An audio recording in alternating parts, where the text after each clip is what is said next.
الحمد للہ وکفى والصلاة والسلام على سید الرسل وخاتم الانبیاء وعلى آلہ واصحابہ نجوم الہدى اما بعد فأعوذ بالله من الشيطان الرجيم بسم الله الرحمن الرحيم رجال صدقوا ما عاهدوا الله عليه وقال النبي صلى الله عليه وسلم أكرموا أصحابي فإنهم خياركم سبحانك لا علم لنا إلا ما علمتنا إنك أنت العليم الحكيم رب اشرح لي صدري ويسر لي أمري واحلل عقدة من لساني يفقهوا قولي آمنت بالله صدق الله مولانا العظيم وصدق رسوله النبي الكريم الأمين واجب التکریم علماء کرام، قابل صد احترام حاضرین جلسہ اور میرے عزیز طالب علم ساتھیوں، آج کی یہ پروقار تقریب مقام صحابہ رضی اللہ عنہم اجمعین کے عنوان پر منعقد ہو رہی ہے۔ میں النافع ٹرسٹ کے تمام ذمہ داران اور منتظمین کا شکریہ ادا کرتا ہوں کہ اس اہم اور پروقار تقریب میں ایک بڑے ہی اہم موضوع پر گفتگو کرنے کے لیے انہوں نے مجھے حکم فرمایا۔ میرا موضوع ہے جنگ جمل کا پس منظر۔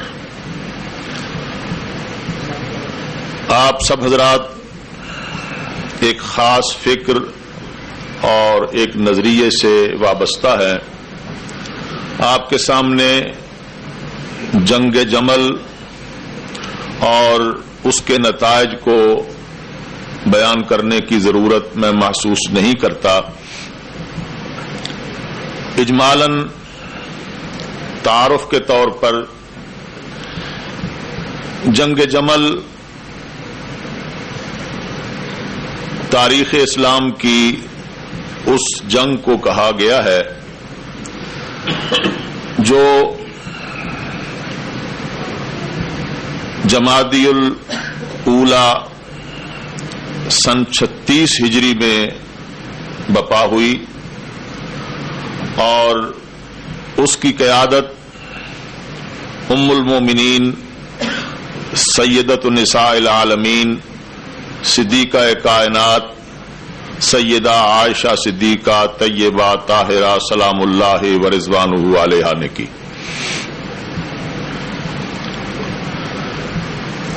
یہ بصرہ کے قریب جنگ ہوئی اور ام المومنین حضرت عائشہ رضی اللہ تعالی عنہا کا لشکر امیر المومنین سیدنا حضرت علی المرتضی کرم اللہ وجہہ کے لشکر کے ساتھ متصادم ہوا۔ جنگ جمل اسے اس لیے کہتے ہیں کہ ام المومنین اس جنگ میں ایک اونٹ پر سوار ہو کر قیادت فرما رہی تھی۔ اونٹ کو عربی میں جمل کہتے ہیں، اور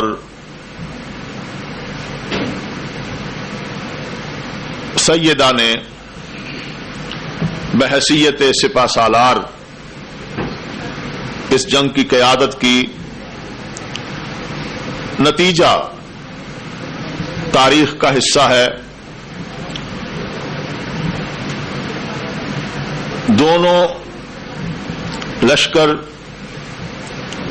من المؤمنین تھے اور یہ تاریخ اسلام کا انتہائی المناک مرحلہ ہے جس پر گفتگو کرتے ہوئے انتہائی احتیاط کے ساتھ گفتگو کی جاتی ہے. تقریباً 10,000 مسلمان جن میں جلیل القدر صحابہ کرام تھے وہ آپس کی اس جنگ میں شہید ہوئے.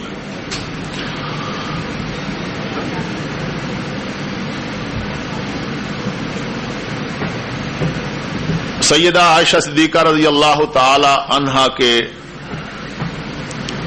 اونٹ کے پاؤں کاٹے گئے، اونٹ گر گیا اور پھر یہ جنگ ختم ہو گئی. یہ تاریخ کا ایک حصہ ہے اور میں اپنے دوستوں سے یہ درخواست کروں گا کہ اس کا بہرحال مطالعہ کریں. اس جنگ میں جو دو عظیم شخصیتیں شہید ہوئیں اور جن کا تذکرہ النافع ٹرسٹ کے نائب صدر جناب مولانا محمد نسیم صاحب نے کیا، وہ سیدنا حضرت زبیر اور سیدنا حضرت طلحہ رضی اللہ تعالی عنہما وعنہم اجمعین تھے. جہاں تک تعلق ہے اس جنگ کے پس منظر کا تو مختصر لفظوں میں تو اس کا پس منظر یہی بیان کیا جا سکتا ہے کہ یہ مطالبہ قصاص عثمان پر جنگ ہوئی. امیر المومنین سیدنا حضرت عثمان رضی اللہ تعالی عنہ مدینہ طیبہ میں شہید کیے گئے. ان کی مظلومانہ شہادت کے 6 دن بعد سیدنا حضرت علی المرتضی رضی اللہ تعالی عنہ کے ہاتھ پر خلافت کی بیعت ہوئی اور وہ بیعت بھی ایسے ماحول میں ہوئی کہ جس ماحول کا تذکرہ کرتے ہوئے بھی کتنی تلخیاں جنم لیتی ہیں. حضرت زبیر اور حضرت طلحہ دونوں نے بیعت کی لیکن بتایا کہ ہم نے اس ماحول میں بیعت کی کہ تلواریں ہمارے سروں پر ہماری گردنوں پر رکھی ہوئی تھیں، ہم نے برضا و رغبت بیعت نہیں کی بلکہ جبرن ہم سے بیعت لی گئی.